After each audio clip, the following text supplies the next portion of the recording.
Isa pong mapagpalang araw ng Biyernes. Ngayon po ay July 25, 2025 po. Kasalukuyan po akong naririto dahil sa Padre Garcia, Batangas. Sa hindi po nakakaalam, ito po yung pambasang pamilihan o capital trading ng mga hayop sa buong Pilipinas po. Siya nga po, binabati ko muna po ang aking mga followers, ang aking mga taga-subaybay.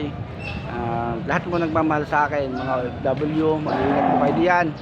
Yan po, maraming salamat po sa inyo, sa inyong suporta. Ang ito naman po ay libangan ko lamang itong mag-vlog ng mga hayop. Palibasa po ito po yung aking kinalakihang hanap buhay, naging hilig. Ay napakaganda naman po ang negosyo at investment hayupan.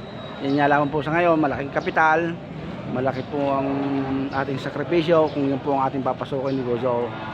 At saka po talagang dapat po ay mayroon kayong kalamang taglay dito sa paghahayupan kung kayo papasok sa ganyang pagninegosyo at may kapital kayo. Yan, atin pong pasyalan yan itong Kalabawan area. Narito po ako sa Kalabawan. Medyo madilim po ngayon, masugit ang panahon, ika nga. Ngayon po ay si kakunti ang kalabaw. Makikita ho ninyo, hindi ho katulad ng mga nagdaang Biyernes na napakadaming kalabaw. Yan.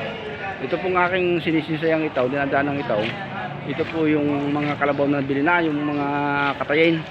Yan, dati ho ito punong-puno. Pero ngayon ho kakunti. Yan, tingnan ninyo. Yan. Walang kasi nung kalabaw ho ngayon. Siguro ho yung mga taga-malalayong probinsya hindi nagdala. Dahil sa sama ng panahon. Yan. Dati ito punong-puno ay. Ay wala halo, kundi bihira.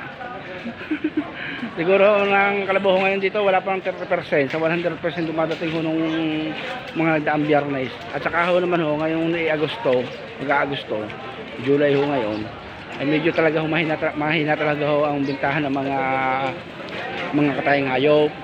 Sabi nga na Agosto, mahirap daw ang buhay. Pero sa tingin ko hindi ho mahirap ang buhay. Wala lamang kasi nung okasyon. Yan, nakikita ho ninyo yung Kalabawan. Mamaya natin iikutan ho yung mga bilihan ng mga alagaing kalabaw. Dito muna tayo sa mga katayin. Yan ang ninyo, pakaganda.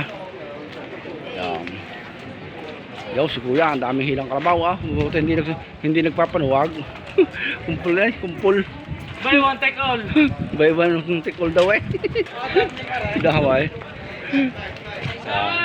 Tingnan ninyo ang kalabaw natin.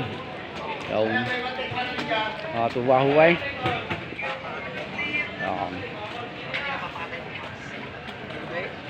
Yan, tingnan ninyo. Yan, si kuya. Yan, ari kaibigan ko na rin sa pag-vlog. Mamaya kita makikitihanapin. Yan.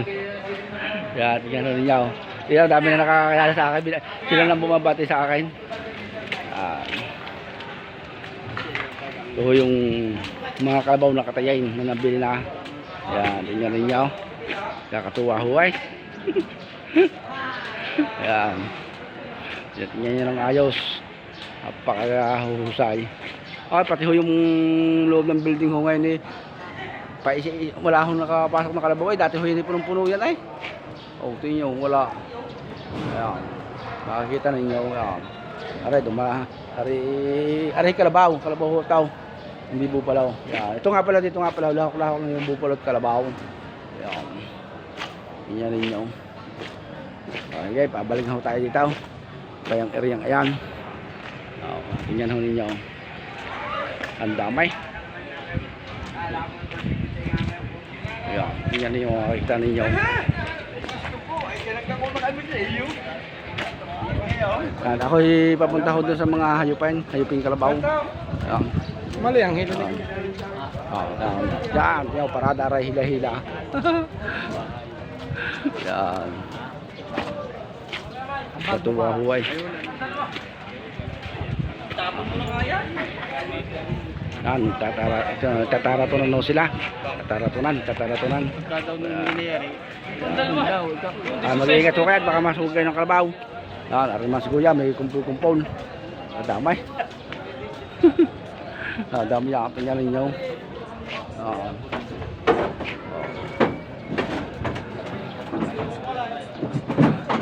Yan, yung isa ho, may kasama pa yung anak, binibinta. Oh, yan. Tingnan niyo. Ayan. Ang pagbili ho ng hayop, lalo na kung alagay, yan ho ay perkursonada ng bibili. Wala ho di ang mura, walang mahal, basta nakakursonadahan ho yan ng bibili, eh kayo magkakasundo. At yung iba ho ay medyo nagugulat ho sa presyo, ay talaga naman ang presyo medyo mataas nga ho. Pero yan ho ay napapag-usapan ng ayos.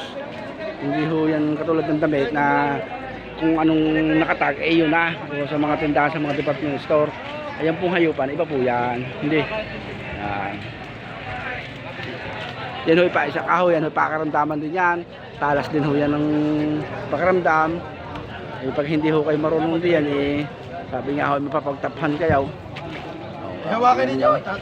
Hindi pa, may ibang kulay ng kalabaw. Yung kalabaw nga alam na medyo madumay, tingnan. Pero, ay, suyam. Yan ninyo. Mga kasama. Nakatuwa huway. Makikita ho ninyo. Yan, isang kalabaw na rin, medyo may edad na. Bukod sa mahaba ang sungay, eh, kita naman yung katawan, butuhan na.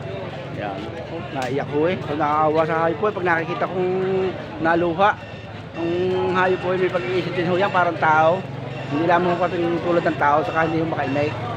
Pero pag ho yan ipagbibili na, tatangga, sa may-ari, yung pag ho naluha. Yan, yan yun. Tatarato sila. Manood natin ang tarato ng dita eh. Ayun, tatarato na sila. Natuwa ho eh. Usap-usap sila. Yan daw. Tatarato na. Tingnan na natin kung magkakabilihan. 75 at 60. Ayan, sila. Usap-usap sila daw. Yan. Nakukuha na natin ang camera pag-uusap nila.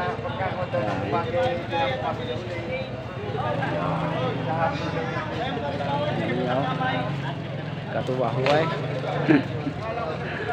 Yung panahon ng ayaw yan. Tulad nila, sir yung aray. Iba ho ang kulay na rin, medyo may edad na rin ho, kalabaw na rin. Yan. Ay siya nga pala ho, itong mga kalabaw na ito ho, ay kalimitan ho, nanggagaling ito sa Quezon Parabin, Bicol Region, katulad ng Camarines Sur, Camarines Norte. Yan, iba tawid dagat pa. Ang kalabaw pala ho, kung galing Norte, bihira daw pala nakakarating dito. Nahaharang na daw ho ng mga negosyante sa ibang lugar. Sa layo ko naman ayaw.